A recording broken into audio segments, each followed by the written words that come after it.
les laissés pour compte que vous êtes allés rencontrer. Oui, les salariés en sursis d'un des leaders des magasins de prêt-à-porter, Vivart, où plusieurs centaines d'emplois sont menacés.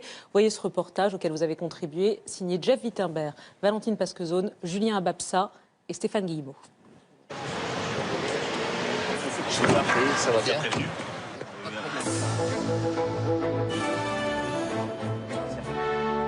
Je vais vous présenter des salariés du groupe Vivarté, un groupe qui va connaître 800 suppressions d'emplois dans les prochains mois. Monsieur Vice. Bonjour monsieur. Il y a combien de sites qui sont aujourd'hui tous et toutes, je vais essayer. Il y a 16 Bonjour monsieur. Et apparemment, on va rester plus que 6. Puisque le reste, ils sont en vente. Et d'autres qui sont en plan social, malheureusement. 20 ans, aucune reconnaissance, rien. Mais ça, je ne vais pas vous mentir, il n'y a pas de magicien.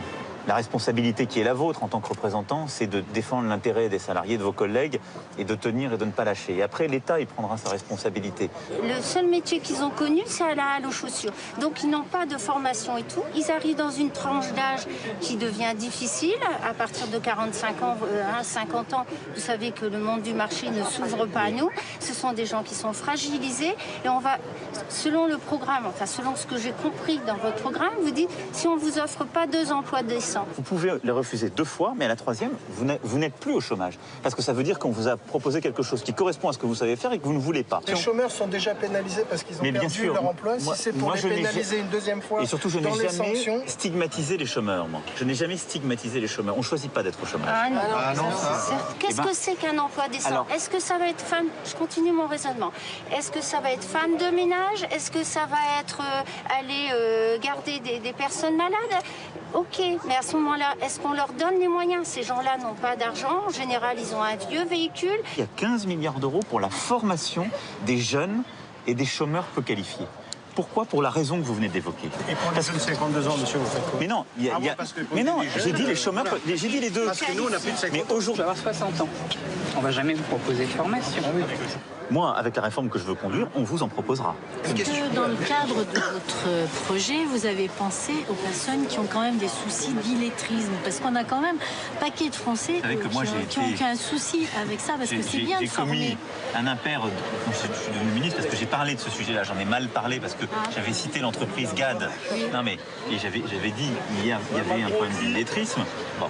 C'est tout à fait vrai. Il y a aujourd'hui un illettrisme en France qui ne permet pas de rebondir. Est-ce que les uns et les autres sont prêts à changer de région, à changer de formation pour retrouver un emploi? Écoutez, pas tout le monde, madame. Pas tout le monde, parce qu'on... C'est pas possible. Et si cette personne-là ne peut pas déménager? Et que son mari travaille, par exemple? Non, mais l'aide à la mobilité, elle sert aussi à l'enseignement du conjoint. Et s'il y en a un qui a un emploi et pas l'autre, on ne peut pas tous les deux lâcher nos enfants. Non, mais c'est l'aide à la mobilité, ça se fait à quelle hauteur?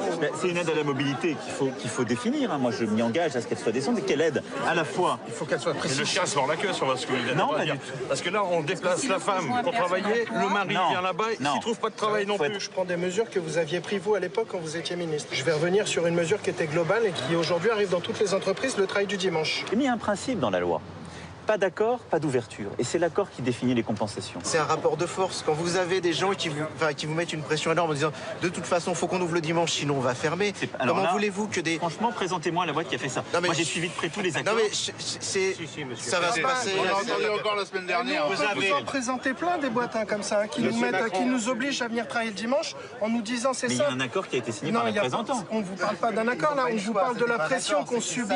Non, aussi à titre individuel. Sur le volontariat, je suis d'accord que... il peut y avoir des pressions, ça vous avez tout à fait raison. Ce qu'on subit, voilà, ce qu'on vit nous au quotidien, c'est-à-dire des gens qui viennent dans nos magasins et qui nous disent effectivement t'es pas obligé d'accepter, mais si tu n'acceptes pas, on va tout faire pour te virer ou pour que tu prennes la porte. Est-ce que finalement cette discussion a été utile? Ah oui, tout à fait. C'est pas le tout de nous convaincre, je veux dire, c'est qu'après ce soit concret. Si jamais vous aviez la chance d'être élu, on vous sollicitera.